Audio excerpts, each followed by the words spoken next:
Hi everybody.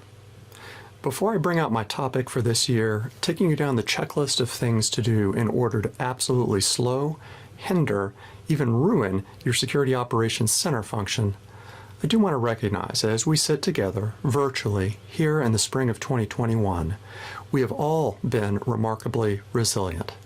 The central theme for this year's RSA conference, through what can only be described as a tough, painful, and tragic year. As a longtime RSA employee, more than a decade at this point, I didn't want to let 2021 slip away without a quick look back to the fall of 1991, 30 years ago, when a group of 60 cryptographers piled into a meeting room at a hotel in Redwood Shores, California, at what was the very first iteration of RSA Conference.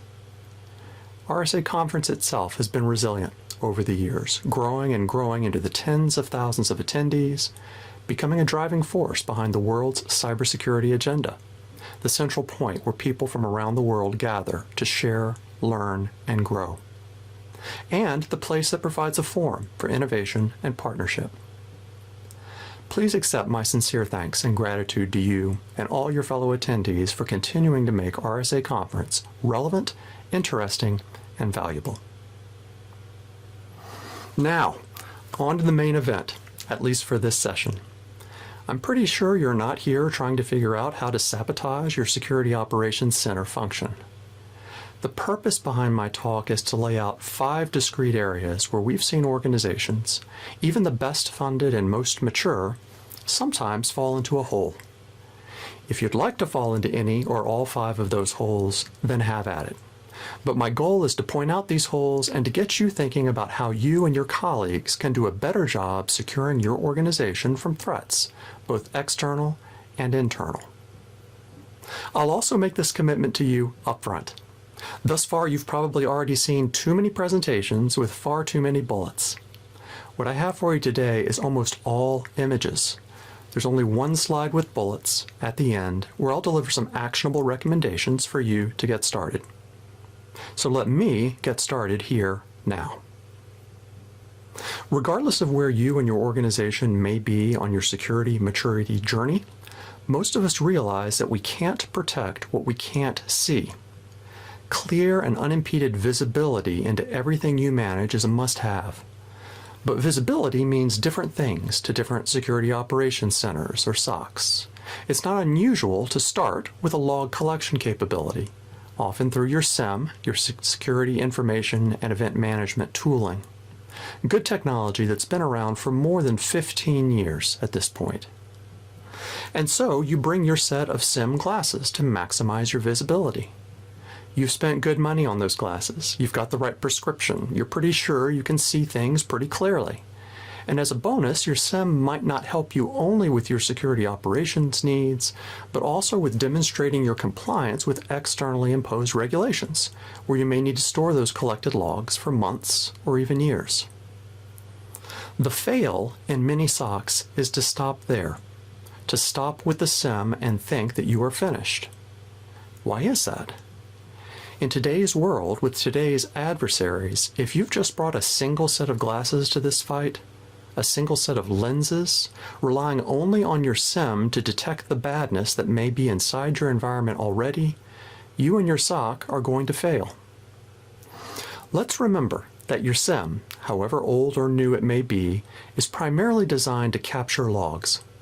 And logs are a look into the past, not the present, not what's happening right now on your network. Collecting logs is table stakes. It's the foundation of many SOC functions today, but it's absolutely not the end state for securing your organization. At least, it shouldn't be. Think about your cell phone bill and the high-level call detail records it shows. I made a call on this date, at this time, to this phone number, and the call lasted for X minutes. Logs are the call detail records of what's going on in your environment. But what about understanding, about having visibility into what was actually said during the conversation? Who led the conversation? Who were the 2 or more people who were actually using the phones during that conversation? To get to that level of detail, To get to full visibility throughout your environment, you need another set of lenses. You need to collect network traffic. It's the network traffic which answers all the questions in the analogy I just laid out, the specifics of the conversation, and the people and the devices used in that conversation. Monitoring network traffic is a key leg to any successful zero trust implementation. If you're zero trusting today but not monitoring your network traffic, both north-south in and out of your infrastructure and east-west within your environment, perhaps the internal traffic amongst servers and data centers, if you're not doing these things, then you're not doing it right. I mentioned devices in the context of network traffic. True visibility also means being able to see into what's happening on each device plugged into your network. What's running in memory on that laptop, on that server, right now? Which specific processes are originating outbound traffic from that device, perhaps to a destination you know represents a threat? With more and more data traffic being encrypted, would it be valuable to see that original data on the endpoint before it's been encrypted? Do I really need a third set of lenses? Yes is the correct answer. Visibility is all about seeing your logs, your network traffic, and your endpoint data. It's about consuming these very heterogeneous data sets and normalizing those data points to make it easier for your SOC analysts to surface and distill actionable information out of that sea of data and to work more effectively. It's about bringing all this information into a holistic view of what's happening throughout your environment, from the user, through the network, and into the cloud, to provide visibility anywhere and everywhere data and applications live. This is the XDR, or Extended Detection and Response space. This is where you need to be headed if you're not already there today. Or, if you'd prefer to fail, just keep on looking at those logs collected by your old school SIM and don't think about what you might be missing. As it turns out, visibility is just the start of the journey. Your SOC team is drowning in data today. Converting that data into information, into knowledge, into action takes a lot of resources. And here I'm not talking about the tools and technology you've deployed, I'm talking about the mental resources of your human beings. Working memory, that place in our brains which effectively serves as short-term memory around current tasks, our workbench, if you will, is a limited, finite resource. Even your sharpest, most valuable SOC analysts, incident responders, and threat hunters routinely run low on working memory capacity as the day goes on. Working memory can be renewed with rest, but resting to recharge in the middle of an active incident is typically not an option. Too many organizations choose to attack this problem by lining up an impressive array of technologies and tools, but ultimately fail to put them all together in the right way to maximize both their investment and their reaction time to an incident. It's like you have an orchestra, where the music and the instruments are there, but there's something missing. If you don't have empowered humans involved, if you don't have a conductor to help guide these overworked, overpressured humans working in your SOC, you're not maximizing your capabilities. I once sat across the table from a recently arrived CISO, Chief Information Security Officer, and I asked him if he had a defined set of incident response procedures. He got excited and texted one of his staff members who showed up a few minutes later carrying a couple of 3-inch thick binders into the conference room. "What's this?" I asked.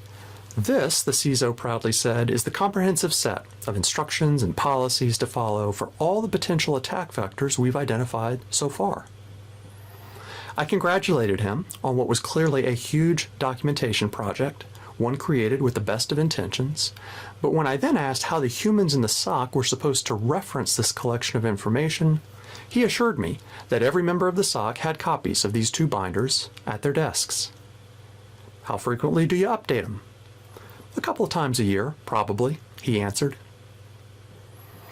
When your SOC team and your organization are in the middle of trying to diagnose and respond to an incident, it's probably not the optimal time to pull a binder off the shelf, go to the index, Scan for the use case you think you're experiencing, find the correct and approved by management response steps, go to the other binder where that information actually lives, and then flip to page 98 to finally start reading. Doing all that without making a mistake or skipping a step is somewhat unlikely under the pressure of a still developing incident. Relying on your humans to memorize those steps and carry them out perfectly every time is an even better way to fail. Orchestrating your response, having those steps laid out in a runbook, preferably not a physical book or binder, but via an online resource which is always up to date, is your path to success. This is the lead ingredient of the Security, Orchestration, Automation, and Response, or SOAR space. You want those steps to be universally accessible by your incident responders. You need those steps to be absolutely current and appropriate for today's threat environment, not the landscape from 6 months ago. If you don't think about how to orchestrate your response, how best to combine your humans, your workflows, your runbooks, and the many tools and platforms in your environment which you've purchased and installed, you're not just failing to maximize your investments, you're failing your SOC by not helping your analysts conserve their precious working memory so that they can devote all their efforts to resolving the current issue. Remember, the best technologies, the best instruments don't play themselves.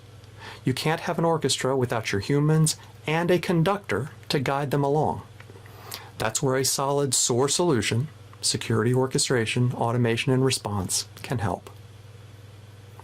That's the O for orchestration in the SOAR model. But what about the A for automation? Even if you and your SOC are fully orchestrating your incident response, too many teams still struggle with far too many manual processes. And even if you are that rare organization who has completely documented your processes, if those processes require your analysts to check the right box or call the right person in the right order and time frame, your SOC team is being burdened by the process instead of being supported by it. We've already established that a complicated, manually driven, hard-to-reference process runs the risk of your analysts being overwhelmed in the heat of the moment. Human beings tend to make mistakes under stress. So why not automate as much as you can to reserve that limited attention and conserve the working memory of your first responders? Automation at its best, as you might guess, is all about speed, reproducibility, and hopefully accuracy, all of which goes hand in hand with the orchestration capability we talked about. For example, automation working with your orchestration capability can be leveraged to track how long a specific step in your runbook should be in a specific state, escalating automatically when that time period crosses the threshold you've defined. But here's the thing. Automation isn't just about streamlining processes. It can also be used to programmatically make changes to your infrastructure as part of your full response to an incident. Think about the power of automatically updating a firewall ACL, removing privileges or entitlements from a user, or even knocking an infected endpoint off the network. Think about the danger of automatically updating a firewall ACL, removing privileges or entitlements from a user, or knocking an infected endpoint off the network. Automating changes to your infrastructure as part of your SOC's incident response function can fit in very cleanly along with steps your analysts need to take, but this is one area in particular where understanding your own infrastructure and the business processes that infrastructure supports is critical. Don't automate infrastructure changes until you're certain you know the potential dependencies and the potential impacts of pulling that trigger. One area where there may be some prior art to help you figure out this question is robotic process automation, or RPA. If your organization already has done some work in this space, find out who those project managers are and what lessons they learned as they tied systems together through RPA. I can guarantee that those lessons will be applicable to your decision to automate some or all of your incident response playbook. Finally, don't focus only on automating internal tools as part of a response. You should actively look into external tools and external data to help your SOC diagnose what's happening within your environment. Including a threat intelligence platform, or TIP, as part of your tooling isn't optional anymore. Whether that threat intel arrives from the outside, or if it's internally generated, having a TIP intertwined with this automation and orchestration question is essential. In a perfect world, your source solution will natively contain a threat intelligence platform. That's how tightly these two features should be designed and delivered. Orchestrating and automating your incident response are solid foundations to being the best SOC you can be. But your extra credit goal is to figure out how you can wring more information out of the data you've already collected throughout your environment. Data about your devices, your users, your network, and everything in between. We humans, and specifically our human brains, are pretty remarkable pattern-seeking machines that are always on the hunt to connect the dots in any complex picture. We are wired to create meaning out of chaos. Sometimes A really is connected to B, sometimes it is not.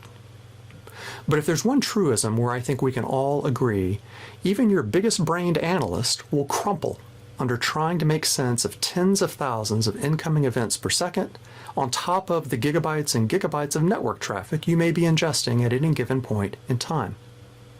There's just too much data and not enough information. Why not make it easier to see new information? How can you make it easy for your extended team to see the outliers which may represent a higher than probable issue that could grow into an incident? Some organizations hear this and start thinking about big data and the staffing and expertise required to fully exploit these expensive skill sets. The good news is you don't need a data scientist on your team. You just need the right tooling to help both identify and contextualize what you are seeing amongst the avalanche of data your infrastructure naturally creates every minute of every hour of every day.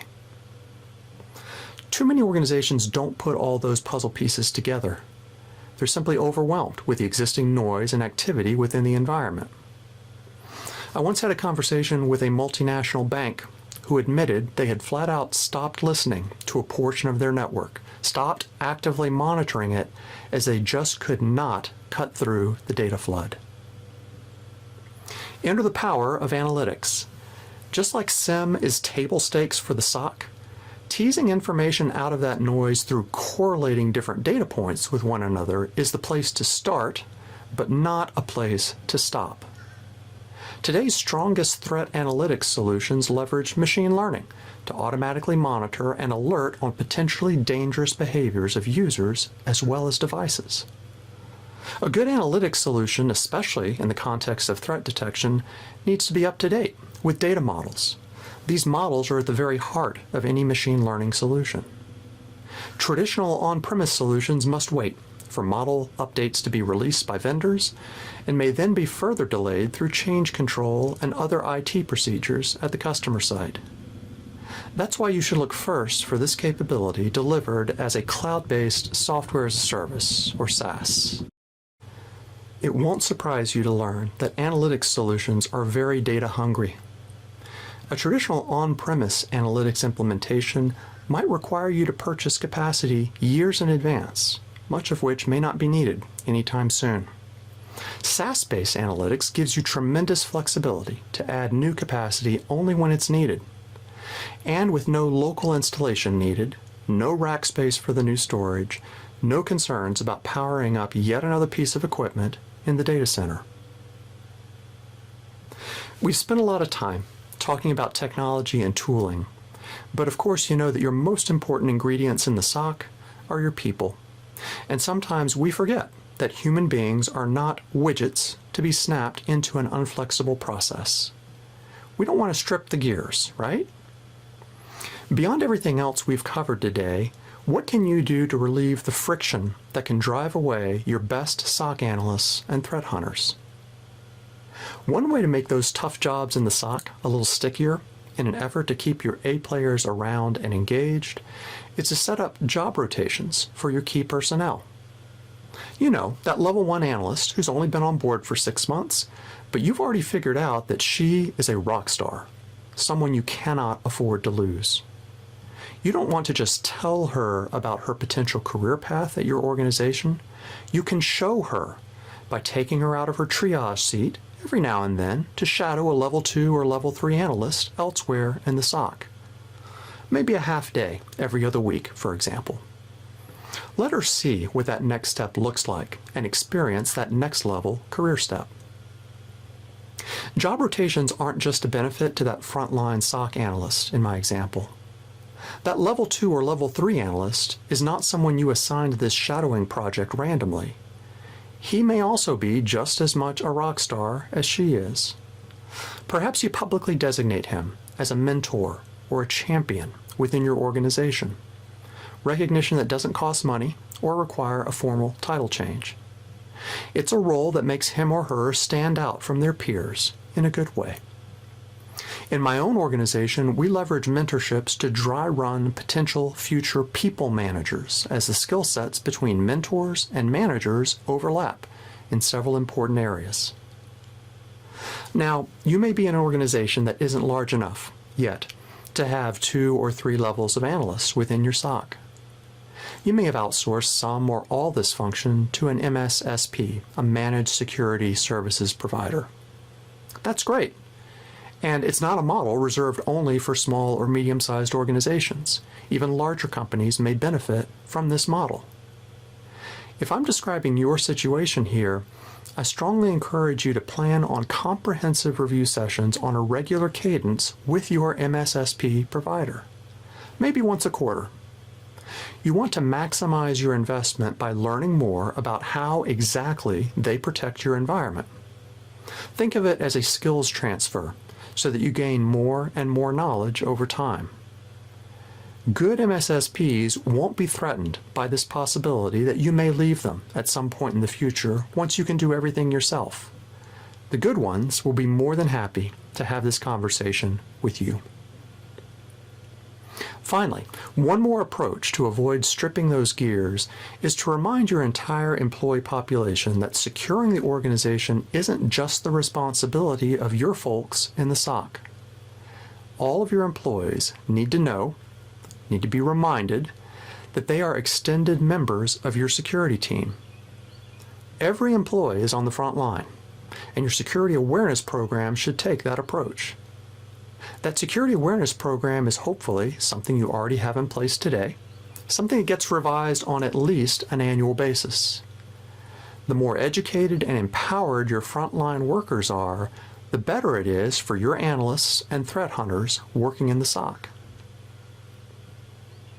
Okay, that's 5 ways to not ruin your SOC. By the way, mastery of these 5 areas adds up to a successful XDR, Extended Detection and Response, capability. Look for partners and vendors who get it and can help you navigate all these areas. Some next steps for you to consider. Carry out an inventory so that you know what visibility technologies you already have in-house. Confirm that you have runbooks that are up to date and easily accessible by your SOC team. And start thinking about metrics you can deploy to help your team become even more effective. Be thinking about upping your game to start leveraging that analytics capability I talked about. Can you combine data you're already collecting about your users and devices to get to the right answer about a potential incident more quickly? And always be mixing up the glue to keep your A players on board. Burnout in the SOC often happens very gradually. Monitor and act quickly to avoid this scenario. While my session today was recorded just ahead of the start of the conference, I will be here, plausibly live, for the remainder of my allocated time to take any live questions you might wish to throw my way. I'll do my best to clarify anything I covered here. I'd love to hear from you. Have a great conference, and on behalf of NetWitness and RSA Business, thanks again for being here with us this year.